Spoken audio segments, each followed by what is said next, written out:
Ladies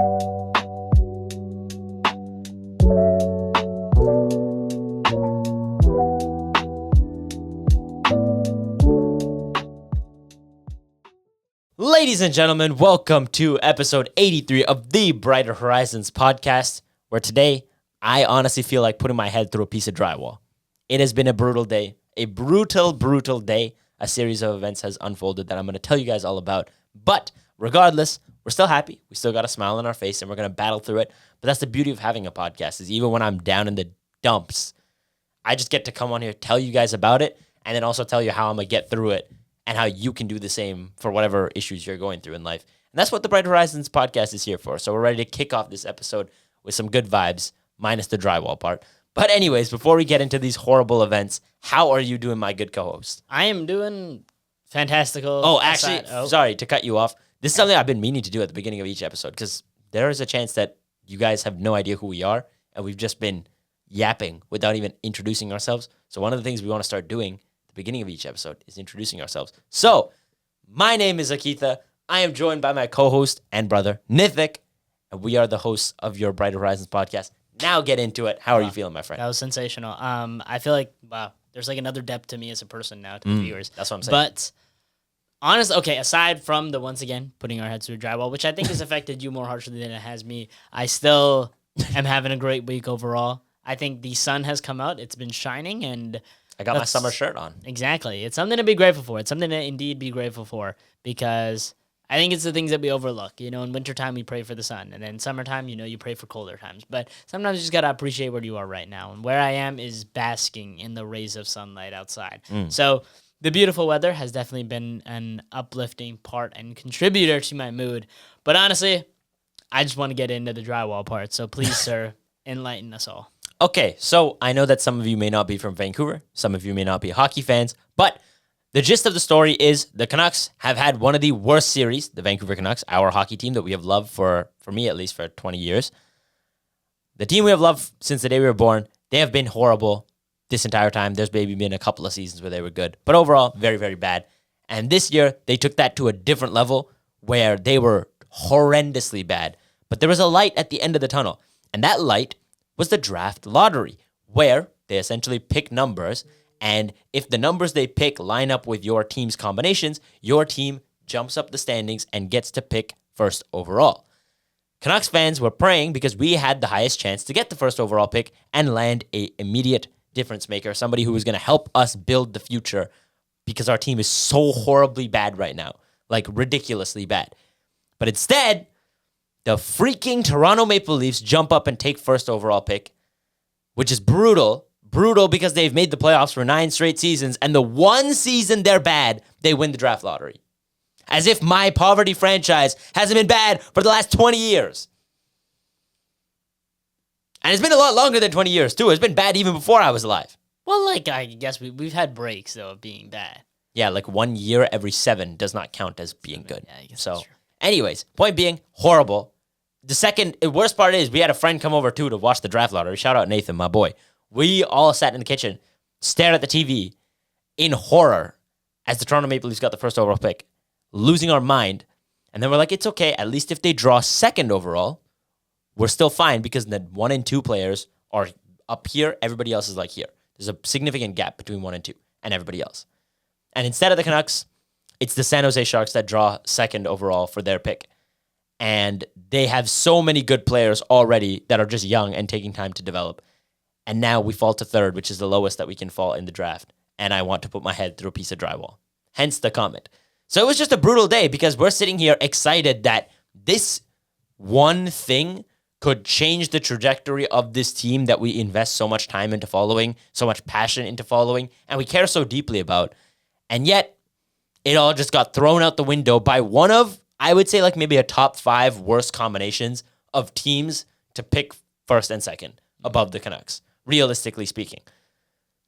So it sucks. It sucks as a hockey fan to sit here and when your team is doing that bad to just get slapped in the face even worse. But you never know, right? When it comes to the actual draft, who knows? Maybe San Jose and Toronto decide they pick somebody else. That's just me gaslighting myself and being delusional, to be completely honest with you. But we still lost that light at the end of the tunnel today. And I remember looking at you and Nathan and saying, my disappointment is immeasurable and my day is ruined. That's it. It was just brutal. So that's really what I'm going to talk about today. Everything sucks, but what do you do to get on with it? Your initial reactions to this event. I mean, like, first off, personally, I'm very invested in the Canucks. Don't get me wrong. I have supported them my whole life. But there's only so long you can go supporting them before you have to realize, like, it's out of your control and, like, damn, these guys really are, like, Cursed. Sometimes you got to just, like, let go a little bit. Yeah. Like, don't get me wrong. Am I going to die a Canucks fan? Absolutely.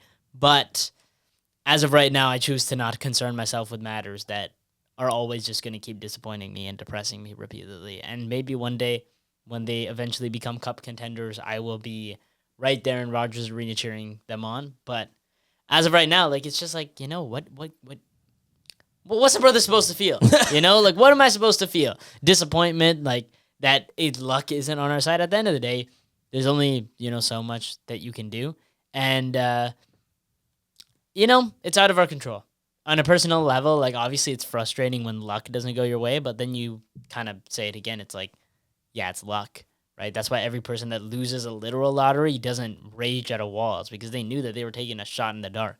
Mm-hmm. So even if the odds might be in your favor, which even in the draft, like, lottery, are not that skewed, if you really think about it, like, the amount that it's skewed is really not that much, because, like, when it's like, it positions it as, like, okay, they, like, by the last draw, you have, like, a 27% chance compared to, like, 9% for another team. But if you really think about it, it's 27% versus, what, 73%, right?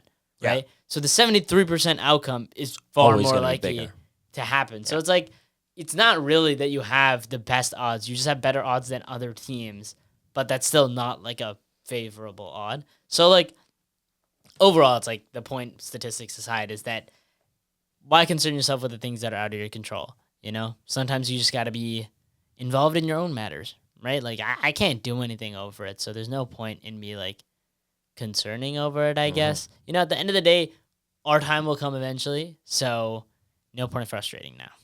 This is true. This is true. And that's actually one of the things that I was saying to myself, because honestly speaking, the me of many years ago probably would not have thought that way, right? Which is the beauty of watching yourself grow, is because you can compare how you would have reacted several years ago to how you react today. That perception of just looking and seeing how much you've changed is beautiful, because it shows you just how much you've grown.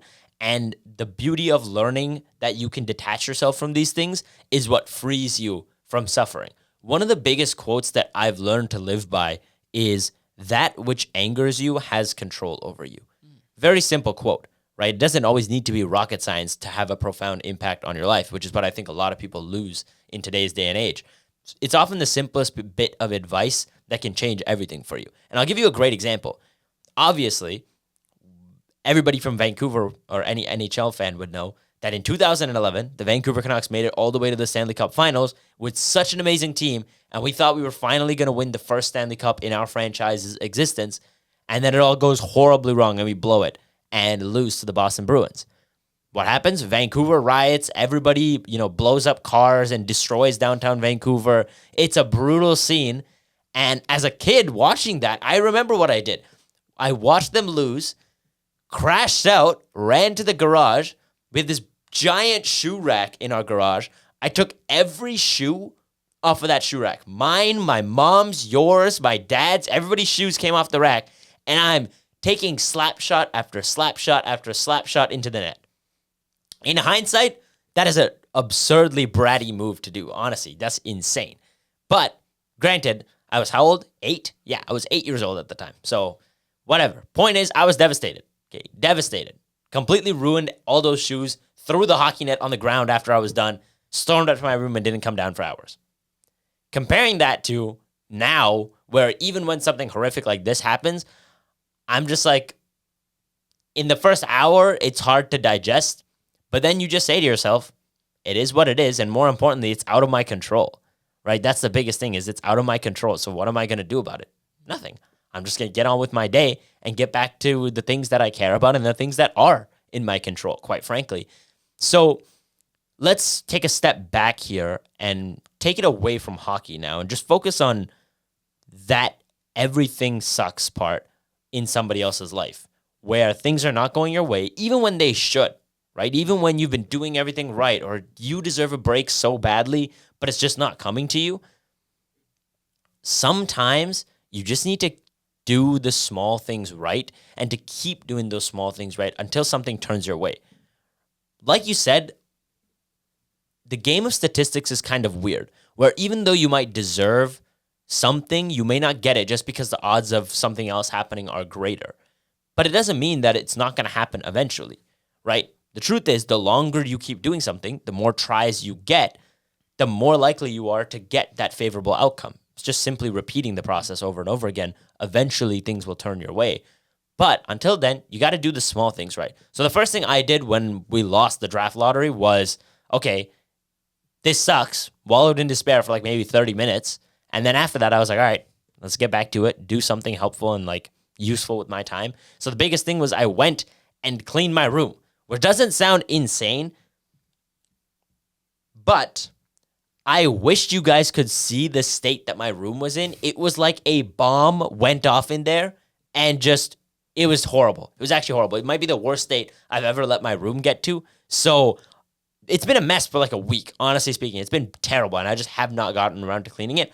Finally, I go upstairs, and I'm like, all right, let's just clean this up. Cleaned up my room, got it looking, spiffy again. All of a sudden, my mood improved by like 20%. Right there, I was feeling a little bit better because I'd done something that was in my control, and I'd made an actionable change that made me feel better right away. That clearly showed some good results. So even though it has nothing to do with hockey, it has nothing to do with the pain I just suffered, I just did something good, and then I snowballed that, right? Where we went out and we did some work in the yard. We had a good conversation. We enjoyed the sunshine.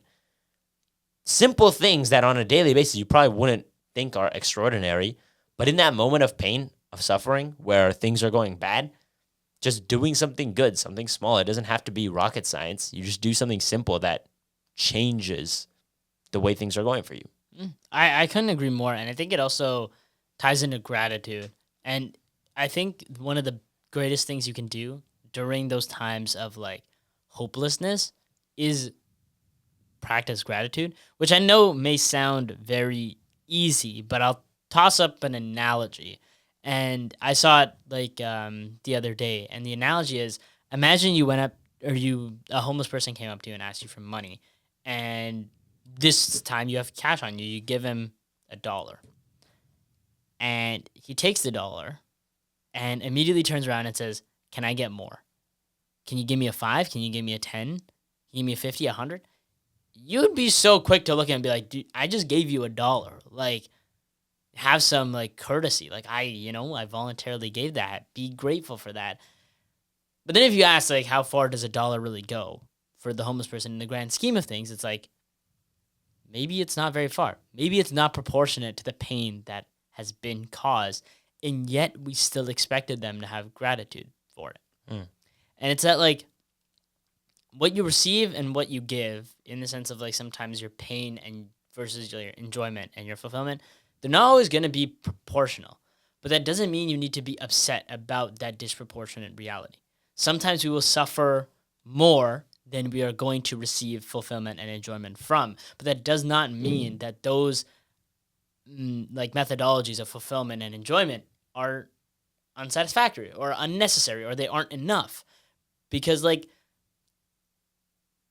I feel like when it comes to balancing happiness and like suffering, like when you're in that suffering moment, like the amount of happiness you need to get out, it's not defined. There is no number measure to happiness, right? There's no ruler to measure how happy you are. It's really up to you. And that's the beauty of it, is you can tip the scales. Like you have the power to tip the scales. I think the problem is most people hang on to the negative side of the scale. And for some reason, this is something I've really wanted to talk about, is like, I think it's a problem with like society as a whole and societal pressure to not be happy. And the reason I say that is because some of the most punished people are the people who have everything. The people who have everything are the people who are looked at with jealousy, envy, and anger because we wish we were them. But if you take a second to like really look at that person's position, why are you not grateful that somebody else gets to live a happy life? What about it that somebody else has a better life makes you feel anger or jealousy or envy? Like, yes, maybe you want to be there, but that shouldn't make us unhappy that other people are, right? And I think that that's a thing in our culture as a society that needs to be celebrated more, is the success of the people around us. Because I think when we associate those like things of like, oh, this person's good, like you're jealous, you're envious of them, you're angry at them, the state of being at that point becomes less and less desirable. Because in my mind, if I'm hating the people at the top, I don't want to be there, right? Like if you take a look at the people who, like, if you take capitalism, for example, right, reaching the top in a monetary sense, the people that oppose capitalism, like really extreme socialist people, just don't align themselves with it. Like they wouldn't be happy if they were in those positions. And for that reason, it is extremely undesirable because they're angry about it and angry about those people in those positions. Now, I'm not going to side with capitalism or socialism or whatever, but from an emotional standpoint of being happy and healthy, it's like people become envious of other people having those things. And then little by little, you foster like a hatred for those people that feel good things. And because of that, you no longer want to be there because it's almost as if like being in pain and being sad is like something to be proud of because it's like, look at me, look at how much things I can tough through. But that's so like disheartening for me to see because like we put ourselves through so much pain for no reason, for no good reason. And it's all because, you know, as a society, as a culture, we almost reward it. Right. And it even stems back to the reason we started this podcast was that the world is built on negativity. People make money off of negativity. So maybe sit down for a second and ask yourself whether the pain you're feeling really needs to be as disproportionate to the enjoyment that you feel in life, the fulfillment that you feel in life. Because there is no shame in being happy. There is no shame in tipping the scales in the favor of positivity. There's no shame in smiling through suffering. In my case, I find that far more admirable than anything else. The beauty of that is that we've done both, right? And that's why we started this, because it's to tell our story that, honestly speaking, we had a good life. We've had a very good life for a majority of our life where we've been very privileged. We've been blessed, not by, luck or anything, by our parents' hard work. They did everything. They sacrificed everything to bring us to where we are. And we're always very grateful about that. That's what I say. When people tell me, oh, you're in such a good spot, I try my best not to take credit for it because the truth is I haven't done much to be where I am. I always try to be humble because the truth of the matter is I was given a very good hand in life. But even given that hand, when I was, going through my later stages of high school and getting towards the beginning of university, I was miserable. I was very upset about everything. I was annoyed about the simplest things. I was just unhappy with life. And I had so much already. But it only took a matter of months for me to tip the scales, like you said, to immediately flip from being this negative, depressed, annoyed person to being a positive, upbeat, happy guy who can do anything. It only took a couple of months for me to change that. Now, did my circumstances change dramatically? No. Honestly speaking, no, they didn't. It was really all just in my brain, just understanding that by being sad or depressed, you learn certain things, sure, but prolonged sadness, prolonged depression that you inflict upon yourself does not lead to meaningful growth and change. And many successful people will tell you that. You will go through phases in life and you will learn this for yourself. It's not something, I can harp on this for hours and hours and you may not understand it. But when you do it, when you live it, and you understand that just by flipping the switch in your brain to be grateful for more things, to be happy about more things, to accept the reality of the situation, and to just focus on the things you can control, by just doing those things, you really make a dramatic change on how satisfied you are with life. but it's something you have to go out there and try. And I know plenty of people, like you said, the people who are very envious, very jealous, very angry about the success of other people because it was unfair or because they think that that takes away from their own success. I'll admit, plenty of people at the top have done very unethical things, and the system is certainly not built in a way that is fair in the sense of the word. Let's be completely honest. The current system is not fair. But the fact of the matter is, you may not be able to dramatically change that system, honestly speaking.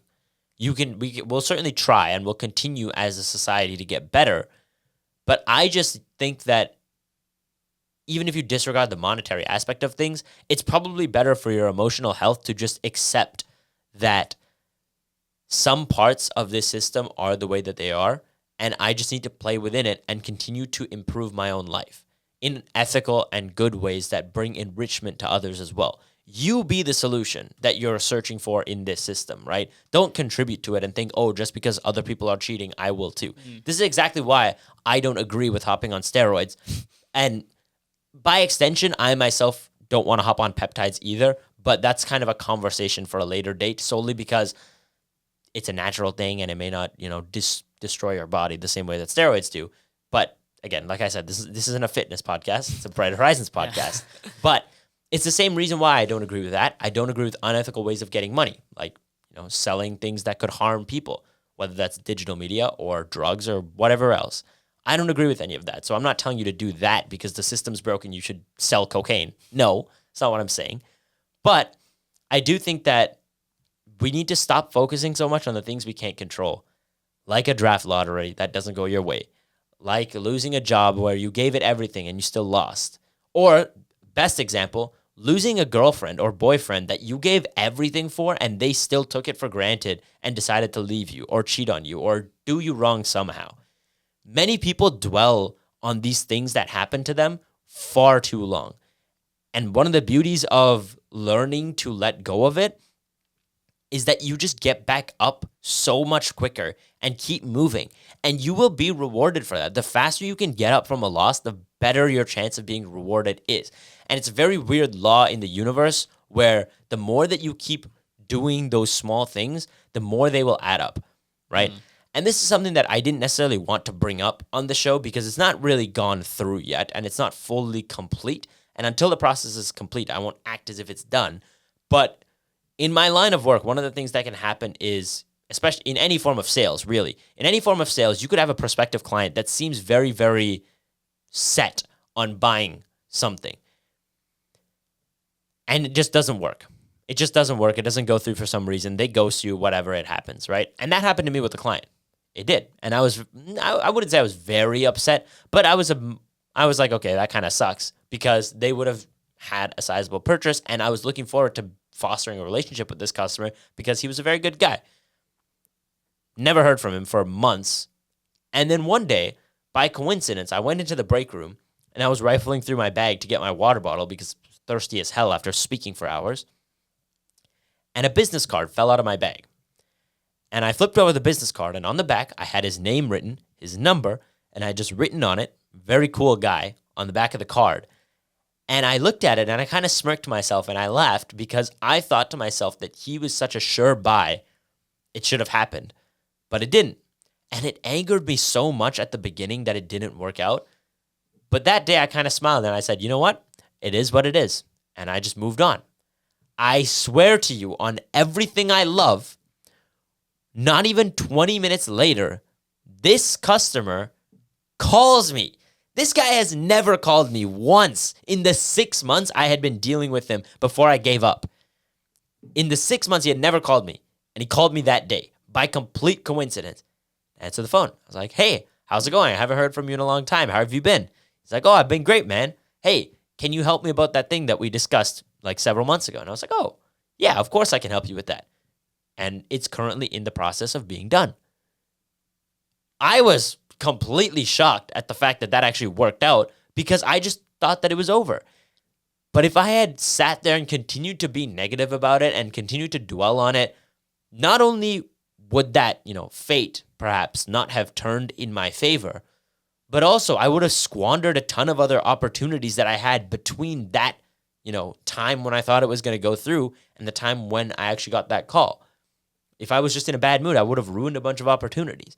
And that's what we all got to realize is life is consistently giving you chances to be better. There's always another opportunity to get back up, to get successful again. Why do you think entrepreneurs talk so much about all their failed businesses before they get that one successful one?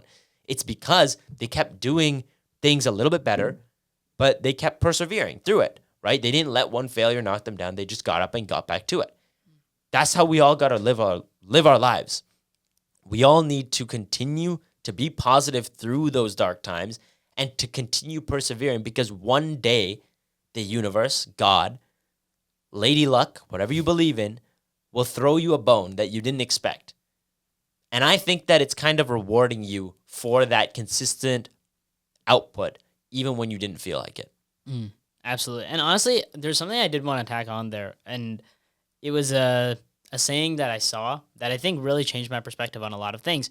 And a lot of people will know this if you're in like business school, for example, but I do want to talk about it in the entire world, because I think that it's a very, very common conception that people have, which is about opportunity. And everybody thinks that there's a limited amount of opportunities. And for that reason, when somebody else takes an opportunity, it's, I could have had that.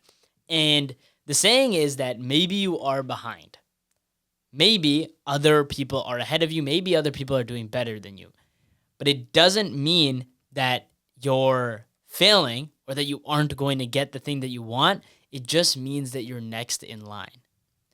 And this saying, first off, shout out to my friend Salman. He sent this video to me, and it really, really changed my perspective. Is that like everybody will get the things that they want if they keep going for them. And the people ahead of you are not your competition. They're not your enemies. They're not people you should hate, but rather they're proof that what you want is possible, that what you want is achievable, that it's something that you can get. They're validation, not competition. They aren't stealing the positions that should have been yours. They're showing you that you have the capabilities to achieve. If somebody else who you don't think is as good as you gets a position that you think you should have got, does that not speak more as a validation layer that you are good enough for the things that you really want? Now, when you're in line at the grocery store to buy something, you don't say, wow, all these people are in front of me, they're stealing my spot. You say, no, they just got here first. It's nothing wrong about what you did. It's nothing wrong about what they did. It's just that everybody arrives at these positions at different times. And when you see a long line and you don't have any other option, the only way that you really fail is if you step out of line. So sometimes you just got to wait your turn. And that's been a hard concept for me to grasp, especially because of a second concept that I saw, which is the glorification of success at a young age.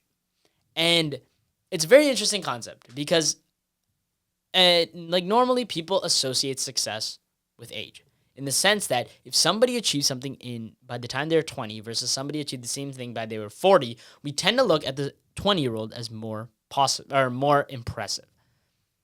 But it strips away a very important layer that contributes to success, which is context. What did the 20-year-old have that the 40-year-old didn't? What did the 40-year-old have to go through that the 20-year-old didn't? We do this thing where we just decide to assign that the younger you are, the better you've done, the better you are. But it really raises a high question. Why is something less impressive because you completed it later in life? Why would that be the case? And even if you ask for it, there's an inverse principle where like people like to assign that value, that if you do something by a specific age, it's far more impressive. But why is that the case? Why are we rushing ourselves to complete things, to give ourselves better results, per se, in the eyes of society?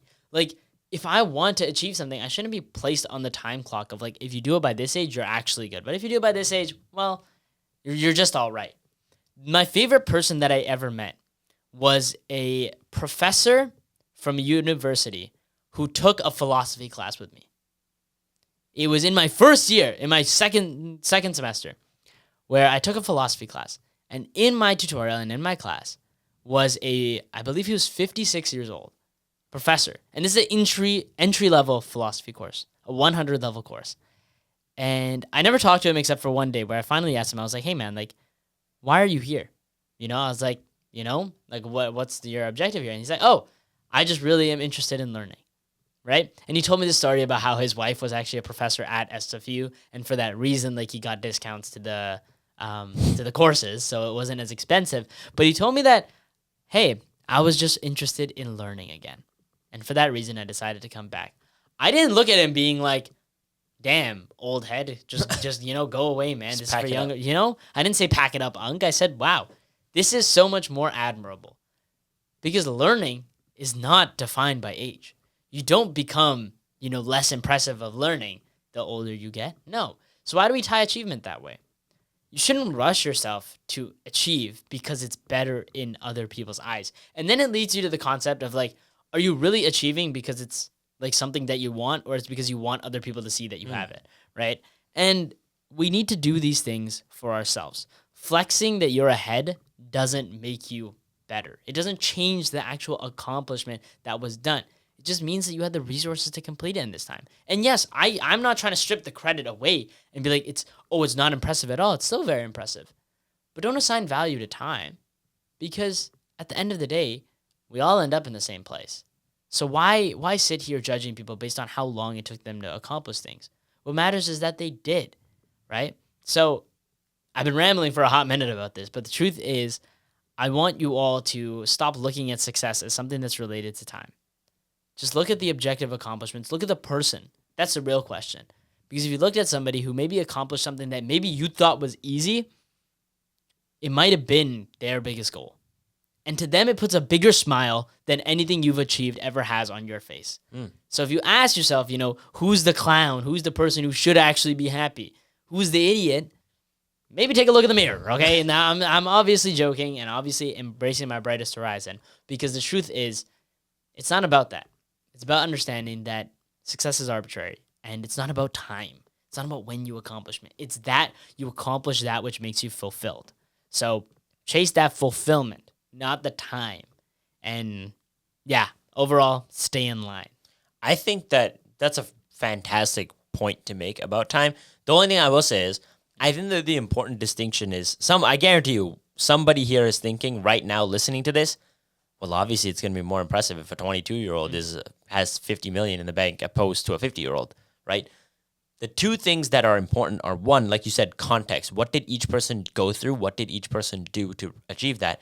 And two, why did they do it? Did they do it to flex on you, or did they do it because they were happy doing it? The same thing applies for your own life. If you want to be successful at the age of 25 and you don't want to have to work again, or you want to retire your parents, or you want to travel the world for the rest of your life and make the most of it, by all means, I'm very happy for you and I want you to go achieve that. But at the same time, if being a multi-millionaire is not, on the dartboard of life for you as the central goal, that, hey, this is what I have to do before I die, or else my life didn't amount to what I wanted it to, if that isn't on there, who cares? Who cares about what everybody else is doing? Let's talk about the biggest epidemic taking over social media right now. LARPing. This is it's an actual epidemic, bro. Okay, How if I'm many being honest, people? I don't understand. I understand what LARPing is, like live action role playing. It's where you you're faking things, right? Yes. But what do you mean? Explain the epidemic to me. Yes, And okay. the other viewers. Well, this is perfect because normally you know exactly what I'm talking about because you're tapped in. I don't know about LARPing. Yeah. But now everybody else who doesn't know what LARPing is, I can explain that as well. Yeah. So I'm assuming most of you have probably heard the term, but just don't know what people are talking about. LARPing, like you said, stands for live action role play, and it was essentially a term used to explain when you're pretending to be something you are not. The context of LARPing on social media today is that most people nowadays are flexing money they don't have, showing videos of cars, of exotic beaches, of boats, and private jets that realistically could all be AI generated, taken as stock footage, somebody else's footage. I don't know where you're getting the footage from, but you could 100% be, pulling that footage from somebody else's life and just putting it on the internet and saying, oh, I got all this money. The whole point is you're trying to be someone, trying to show yourself as someone you're not. That's the whole point of LARPing, okay?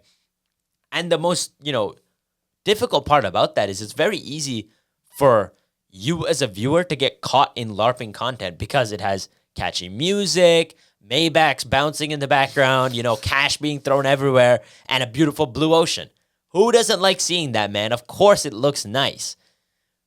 But you have to take a step back for a second and understand there's a very good chance that whoever is behind this is showing that for a reason, right? Let me paint you a picture of my fake life. That's what social media is all about for most people. So take a step back and don't get discouraged by it. If you're using that as fuel to, hey, I got to keep working, I got to keep, pursuing my goals. One day I'm going to get there. If that's the attitude you're viewing this LARP content through, okay, I'm not going to fault you for that. That's okay because you're using it in a positive light. But 90% of people are just using it to, discourage you from pursuing things. And you should not let that happen because, like I said, there's a very good chance that they don't got it like that. There's actually a really funny study about this. There's a bell curve distribution of what kind of car people drive based on their income. So at the bottom end of the bell curve, where people are living in poverty, obviously, it's like Toyotas and Hondas, pretty much the entire Probably first no half. car, but like. Well, obviously, okay, people in poverty have no car there, but I'm talking about like as you People get that do towards, have cars, yeah. yes, the lower income households, you're going to have an economic car like a Toyota or a Honda. Then you get to that middle, like 60%, and you range from Mercedes, BMW, Range Rover, Lamborghini, Ferrari, all in the middle there. And then as you hit the far end of the bell curve where it tapers off down, so you're talking about the ultra wealthy, you get back into Hondas and Toyotas. So that's the funniest thing. And this is something that I actually should have talked about a couple episodes ago when I mentioned listening to that 3-hour, I think, podcast by Naval Ravikant, who is like a huge genius tech investor who knows a lot about money and psychology. One of the things he said was, yes, a lot of, billionaires will say, oh, that car doesn't really matter. I drive a Honda or a Toyota and I just wear basic clothes because I have money like that. It's not really important to me. But you need to go buy that stupid car to realize that it's not really worth all that you're chalking it up to be. The truth is you have to go experience it, right? The same thing is true for if you like, high-end jewelry, high-end watches. The same was true for me, right? When I'm sitting here thinking, oh, I want a really nice watch, it doesn't really dramatically change anything. It's just once you have it, it's cool. I have it now. It doesn't really make all the difference in the world. The same is true for cars. Same is true for money. It's just a matter of, are you happy with your life? It's not about showing that to anybody else. But at the same time, you shouldn't pursue anybody else's goals or listen to anybody else who tells you you can't do something. So, like I said, if it's on the dartboard of your life and you want to achieve it, go do it. Don't live on anybody else's timeline. That's the important thing. And don't fall for this LARP scamming stuff going on where everybody is just acting like all of a sudden everybody got rich overnight. This did not happen, man. There are plenty of people who got lucky with crypto and whatnot, but the truth of the matter is majority of people that you see online, it's like the very, very small, tiny slice of people who are stupid rich and can show it off on social media. That's the tiny group that you're looking at. The beauty of this, actually, I completely forgot because it's been weeks since I wanted to talk about this. There's this guy there's two guys, actually. Let's talk about the one who's less known first, and then I'll get to the big, big case. There's a guy named Vincent Fisher. You probably don't know him, but if I showed you a picture of him, you'd know. He's like peak broccoli head, like perm and everything. He's like Miami's final boss. Like you just look at this guy and you think, okay, he lives in Miami and he's got all this money. Bro was driving a Aventador, Huracan, G-Wagon. Craziest car that he had was a Lamborghini Scion, which for those of you that don't know, there's only 63 of those in the world. So that is a very impressive car to have. And bro was like 25, 26, something like that. Young guy. Everybody's like, oh my God, this guy's got it like that. Maybe a year after this guy started posting content about it, you know what happens? Whole case comes out that he's been leasing the cars the whole time. He's been ducking lease payments. Car company has already repoed the Aventador, and they can't find, repoed the Scion, but they can't find the Aventador. And bro has just been faking it this whole time. And the crazy thing is, we live in an age where you can pretend to be somebody and then become that person because people look up to you because they think you have money. You just get a couple million views from flexing a Lambo you don't own, and all of a sudden you're getting paid thousands to do it. And then you just continue to pay it off, and eventually, boom, you have a Lambo. Don't trust these stupid scammers who make you think that they're stupid rich. There's option one. Number two, and this is an even bigger one for all of you out there who were tapped in with this whole situation, pretty sure most people know who TJR is. Yeah. Huge guy who talks a big game about, oh, I'm a professional trader. I trade stocks. I day trade, and that's how I make all my money. He certainly made some money. Don't get me wrong. He has to be profitable in some way there, or else other people wouldn't believe him. But where he made 90% of his money was by selling a course saying, oh, I know how to day trade and I can teach you. You all just fell for the peak LARP and bought this guy's course. That's exactly why I say that 90% of the people who say they got it like that and flex it don't actually have it like that. That's what we all got to understand. Take a step back when you're looking at this stuff online, man, because half of it is fake. And this is the even crazier thing. With AI coming around, people can generate AI videos of this. And there's a huge trend where, I don't know if you've seen it, where people walk out of a gas station and they're holding like a Slurpee or something, and then they drop the Slurpee because they're looking at the cars parked in the gas station, and it's their cars, right? They're showing off, oh, this is my car. And it's Lamborghinis, BMWs, Mercedes, Ferraris, whatever. People are always trying to one-up the other person with a nicer car, right? And then I found an account where they were doing those videos with AI and using AI to make the car in the gas station. But for some reason, nobody else in the comment section can tell that it's AI, which is the first time that's ever happened. I'm looking at it and I'm like, okay, I've looked at a Pagani Huayra so many times. That car is way too smooth in the video for it to be a Huayra. It's just not right. And there's not enough details. Something is off. It's too short. It's compressed. Something about it is off. And it's very clearly off to me. So I don't understand why nobody else could see it. But for some reason, everybody's sitting there like, oh my God, bro, you won this trend. You have a Pagani Huayra. I can't believe it. No, bro, it's AI. What are we doing? This is why I'm realizing we're reaching like the pinnacle of doom and despair now, where it's going to get to the point where we can't tell the difference between AI and real content. I think we're actually there. Because the fact that those people couldn't tell, it wasn't even like a little amount of comments. We're talking hundreds.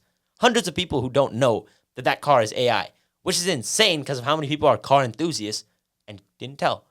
But my point being, escape the LARP matrix, guys. Don't fall for these scams.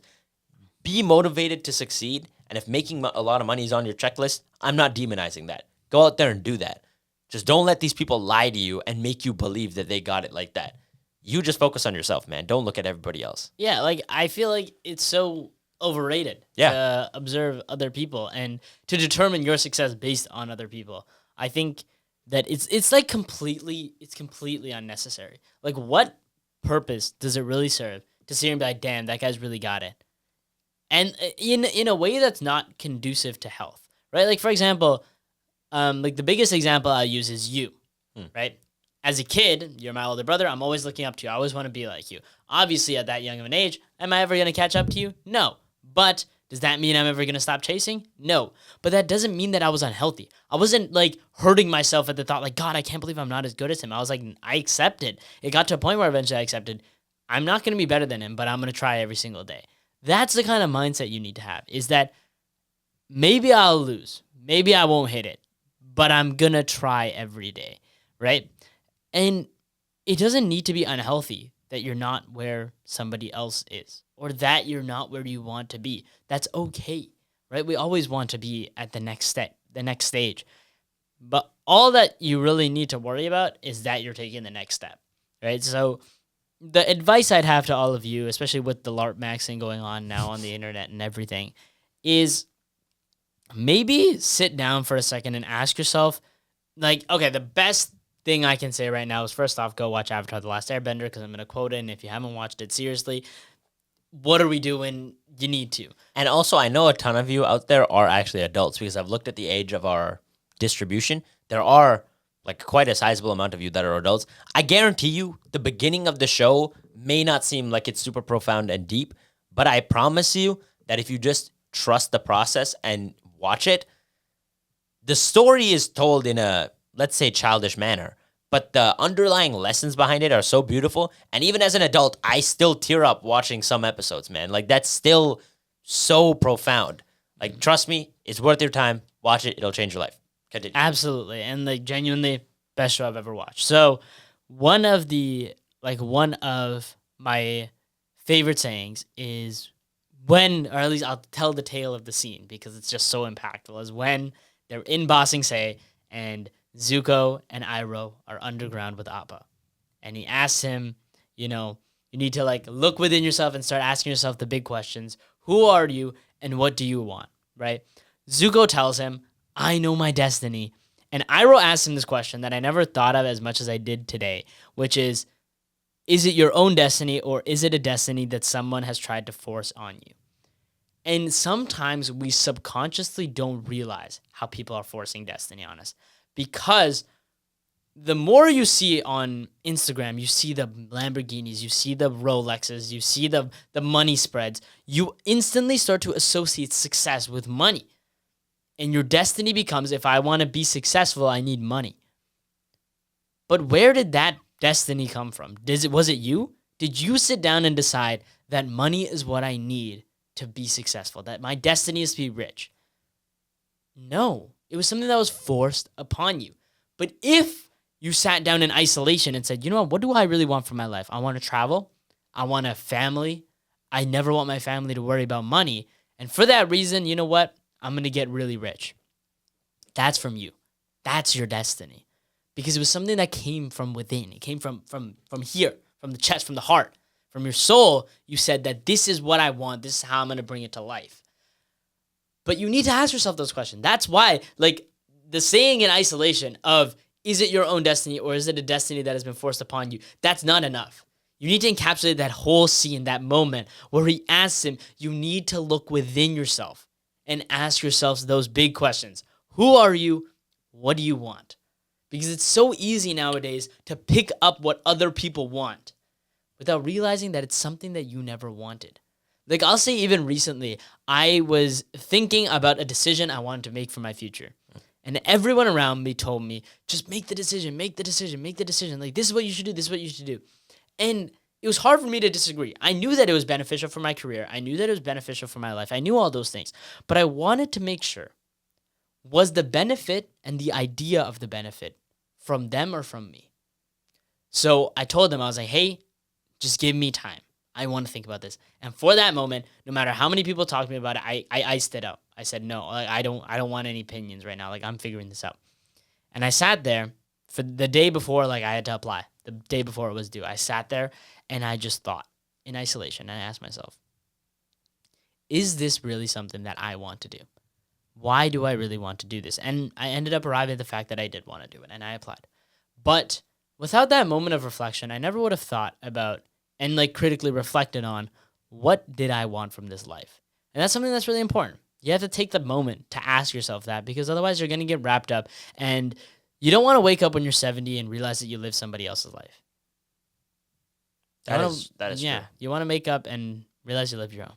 Yeah, and that's the biggest thing. Like we say, don't let all these negative stories and what everybody else wants you to do influence your life in that negative way, right? But just like we say, everything you consume is food for thought. So with that, let me give you some good content to fuel you and make you feel good about the world that we live in. Ladies and gentlemen, it is time for our weekly woohoos. Woohoo! All right, so 2 stories for y'all as always. The first one is about a miracle tree. It's actually a super, super dope story for all you looks maxers and people who have, huge problems with the whole microplastic epidemic, which is actually a lot worse than I thought it was. Once you do some diving into it, it's pretty bad, which I'll touch on here in this story. But essentially, the moringa tree, which is also actually known by many people as the miracle tree, has had medicinal properties and good eating properties for thousands of years. But now it's showing promise in being able to filter out microplastics, which is crazy, okay? Microplastics accumulate in our water, our food, even in the air, right? And it's estimated that every person will consume possibly up to 10 credit cards worth of plastic in a year. Every year. Think about that. Just That is eating 10 insane. credit cards. That's crazy. I don't think I could do that in one sitting. Yeah, and for the record, plastic is actually really bad for your, internal organs, like their Thanks for that, hormone man. disruptors I had and no idea. Okay, well, some people don't actually know, okay? I mean, I wasn't jumping at the chance to eat 10 credit cards. Okay, I I just know want you that. to know that. I know that, but I Yeah. still have to say why the plastic Okay. is bad, Yeah, I know. okay? It's not like I said, bullet to your brain is bad for you. That's like, obviously, it's not rocket science, okay? But like how much is microplastics going to affect you? It can actually quite significantly impact you. Point being, these plastics have been found in every organ in the human body, like ranging from your brain to your toes, like everywhere. How was that possible, by the way? It's unbelievable. I've never stuck a plastic in my nose. I just want you to know that. Just, like, go to my brain. You know what I mean? Like, just doing lines of microplastics. I don't know how. Okay, this is like genuinely just concern because like I actually wonder. Like, I'm just sorry to interrupt, but I just have to get this thought out. It's like, how does it end up in my brain? That's what I'm like.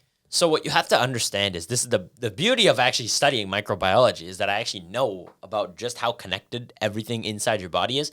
Dude, it's not like this segmented thing that we think the body is. Everything is connected. There's a reason why your body is just one big system. It's because it's all connected. And the brain has the blood-brain barrier on the outside, but that's really all that's protecting it from, harmful substances getting to it. And things can diffuse across these layers. Things can be transported across unknowingly that the body's not used to experiencing, right? It's also why tumors spread so quickly because your entire body is just connected. So tumor cells can transfer from one place to the other by just entering the bloodstream. That's why certain diseases are treated so dangerously because once they enter your bloodstream, they can go anywhere and just damage your entire body. I see. Okay. Hence why ingesting a little bit of microplastics, even if it's through your, stomach, can be pretty bad for you. Okay. Okay. I understand. Anyways, getting to the point, the bright side of this whole situation is the Sao Paulo State University has been studying the moringa tree because they believe that it can filter out these microplastics using their seeds. So what they did was they melted down a PVC pipe of plastic into water, and then they ran the water through a filter made of these moringa seeds and found that it was 98.5% effective at removing the microplastics in comparison to the current standard solution, which is aluminum sulfate. Mind you, aluminum is a heavy toxic metal that is dangerous to the body, and this is our current only solution to getting rid of microplastics. Whereas now we have tree. Like, it's very clear what is the positive outlook. Yes, that's the word, outlook here, where for all you guys who are sitting here stressing, oh my God, we're cooked by all these microplastics, stop. It's okay. We're all going to be sticking moringa seed filters on our sinks soon. Don't even stress. Sorry, faucets. That's the correct word. We're going to be putting these filters on our faucets, on our shower heads. We're all going to be microplastic free in like 50 years. That's what I'm talking about. Don't worry. All right, story number 2. I was actually, funny enough, just talking about cancer being bad and how it can spread through your entire body. This story is about AI taking somebody's job and making it way better, but they still get to keep their job. Really cool thing. So, an artificial intelligence model developed by the Mayo Clinic, which is like a very, very well-known medical institute. This AI model helps specialists, so it doesn't take their job, it helps the specialists on the job diagnose pancreatic cancer up to 3 years before we would normally be able to diagnose it using the symptoms that they show. The crazy thing about pancreatic cancer that not enough people know about is that pancreatic cancer is actually one of the most deadly forms of cancer because I think it's 85% of patients who get pancreatic cancer will not get a diagnosis until the symptoms are very, very pronounced and the cancer is already starting to spread. 85% of people will not find out that they have pancreatic cancer until it has already spread and it is a bit too late. That's why it's so lethal. And the beauty of, like I said, you asked me a question about the previous story and I could explain through my background, but studying these diseases as well as I kind of come to the conclusion of my education in microbiology, one of the big things a professor posed to me as a question was, it's very easy for us to sit here and think, oh, you're a doctor. You went to school for this long. You should be able to tell me what's wrong with me right away. But then he asked me, think about how many diseases we covered in this course. We went over at least 20 different disorders, different signaling pathways that were messed up in your body, different organs that were affected. And he said, okay, I gave you all these diseases, but what were the symptoms? And for about half of them, I said, jaundice, yellowing of the eyes, soreness, profuse bleeding, easy bruising. And he's like, yeah, did you realize that you just had the same symptoms for like 10 different diseases? And I was like, that's a very good point. When you have the symptoms and you're trying to work backwards to the disease, it's actually really hard. Like, it's easy as a student to learn because you're given the disease and you say, okay, because of this disease, these things happen. But going backwards is really difficult. And that's why having a tool like this AI model that can screen for small signs before you can actually see tumors is huge. Because otherwise we wouldn't be able to tell, right? We wouldn't be able to see, oh, these tiny little signs are enough for us to know that this person is going to develop pancreatic cancer. But thanks to this AI model, it allows us to see that and treat these things with a curative method, meaning we can actually cure this disease, which is very difficult because, as we know, there's no universal cure to cancer currently.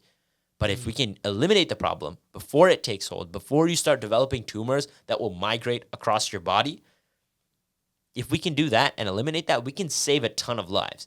So this new technology is huge, and more people need to know about it, which is exactly why we bring the good news stories that you guys need to hear about.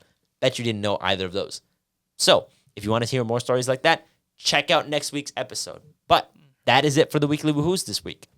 Absolutely. And honestly, I think they're both inspirational. Like, our health is never something to take lightly, and our ability to adapt and create new technologies is always super, super inspirational. But as we move towards the end of this episode, before you guys go, you already know what time it is. It is time for Quote Of the Week. Herm. Quote of the Week. Instead of a quote, I have a little bit of a blurb today to read to you, okay? If nothing matters, why does my suffering matter so much? If the universe doesn't care about how much I suffer, why am I carrying this weight around?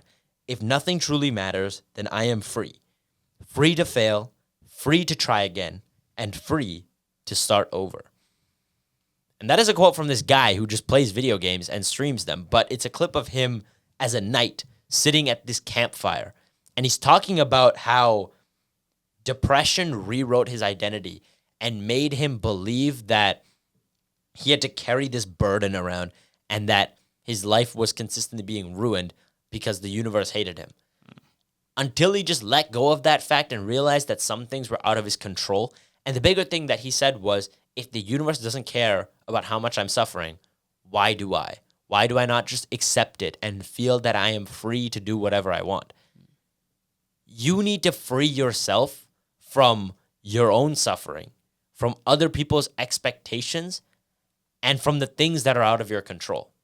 Honestly, just focus on what you can do, and then everything that's difficult will just eventually resolve itself.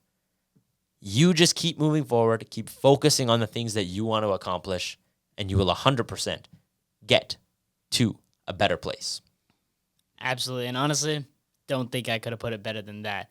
And with that, we come to the very end of episode 83 of the Brighter Horizons podcast. First off, thank you guys so much for sticking around to the very end. And if you enjoyed the content, please be sure to hit a like, comment, and subscribe if you'd like to see things in the future. We are really close to hitting 400 subscribers. We appreciate every single one of you. We are at like 385, or 375, something like that. That is crazy. We appreciate every single one of you guys. Just wanted to make sure y'all know we love you guys. Genuinely, keep the support up. We'll keep the content rolling at you. If you enjoyed this episode, be sure to check out our last one, and be sure to stay tuned for the next one.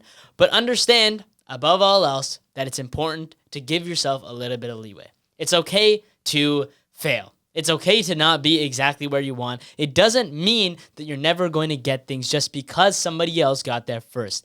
It means you're in line. Just never step out, never give up, and understand that suffering is up to you. It's arbitrary, and it doesn't always need to balance out all of the positives in your life, but rather it is up to you. You hold the power to make yourself happy.